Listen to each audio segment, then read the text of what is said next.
This is question number 62 of KVS PGT physics 2017. Question है projectile पर based.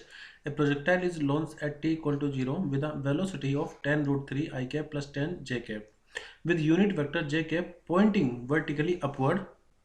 Which one of the following vector is the unit vector in the direction of motion at t equal to 0.5 second. यानी कि हमें एक ऐसा unit vector find करना है जो कि मोशन की डायरेक्शन में होगा. कब? जब टाइम की वैल्यू 0.5 सेकेंड है.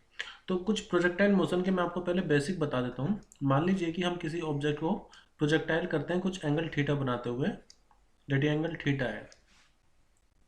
तो जब आप किसी ऑब्जेक्ट को प्रोजेक्ट कर रहे हो लेट v वेलोसिटी से, तो इस वेलोसिटी के दो कंपोनेंट होंगे. एक तो x कंपोनेंट जो कि v cos थीटा के बराबर होगा, और एक इसका y कंपोनेंट जो कि v sin थीटा के इक्वल होता है अगर थीटा आपका हॉरिजॉन्टल से एंगल है तो.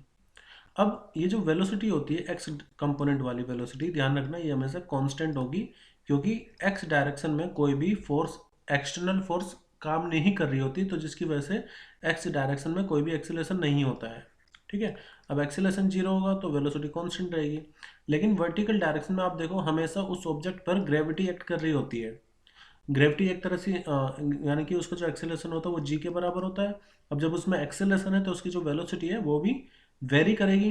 तो जो वाई डायरेक्शन वाली वेलोसिटी होती है वो होती है वेरिएबल, और जो एक्स डायरेक्शन वाली वेलोसिटी होती है पार्टिकल की वो हमेशा कांस्टेंट रहती है. अब इस चीज़ को ध्यान में रख करके हम अपना काम आगे करते हैं स्टार्ट. तो पहले हमें क्या करना है, यहाँ पर velocity, initial velocity t equal to 0 पर जो इनिशियल वेलोसिटी है वो गिवन है 10 root 3 i cap plus 10 J cap. तो आप ये देखो ये हो गई आपकी x डायरेक्शन वाली वेलोसिटी और ये y डायरेक्शन वाली वेलोसिटी. तो जब हम t इक्वल टू 0.5 पर वेलोसिटी निकालेंगे तो ये वाली वेलोसिटी तो कांस्टेंट रहेगी. तो हमें निकालना क्या होगा कि y डायरेक्शन वाली वेलोसिटी कितनी होगी जब टाइम की वैल्यू 0.5 सेकेंड है.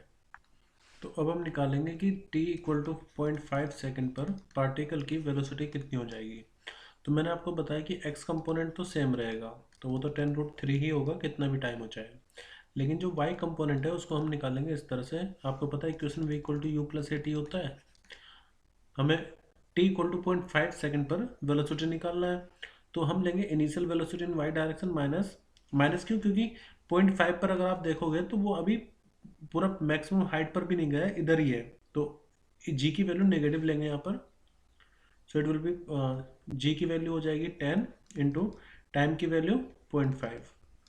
अभी ui की वैल्यू कितनी है, ui की वैल्यू हमें गिवन है 10 माइनस 10 की 0.5 में मल्टीप्लाई करोगे तो कितना आएगा 5. So it will B 5.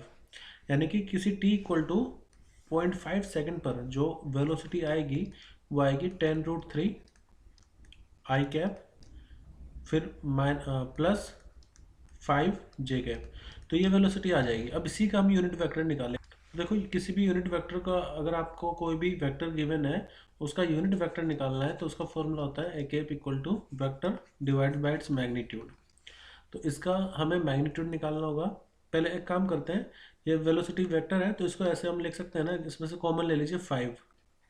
तो हो जाएगा 2 root 3 i cap plus j cap. ठीक है. वैसे अब देखो 2 root 3 i cap plus j cap इसी में आ रहा है, वैसे यही आंसर हमारा ठीक होगा बट फिर भी पूरा कर लेते हैं. अब इसके मैग्नीट्यूड से इसको डिवाइड करेंगे तो देखो इसका मैग्नीट्यूड कितना आएगा, v equal to root 10 root 3 का स्क्वायर प्लस 5 का square. So v will be equal to ये हो जाएगा 100 इंटू 3 प्लस 25 यानी कि 325. ओके. 325 को आप इस तरह से भी लिख सकते हैं 5 रूट में 13, 5 5 जा 25 इंटू 3. तो जो v कैप आएगा यानी unit vector it will be equal to vector v divided by its magnitude. Vector v कितना है 5 2 root 3 i cap plus j cap, और देखो मैग्नीट्यूड कितना है 5 रूट 13, 5 रूट 13. तो 5 से 5 कैंसिल. तो जो यूनिट वेक्टर आएगा वो आएगा 2 root 3 i cap plus j cap divided by root 13. तो हमारा सही आंसर होगा ऑप्शन ए.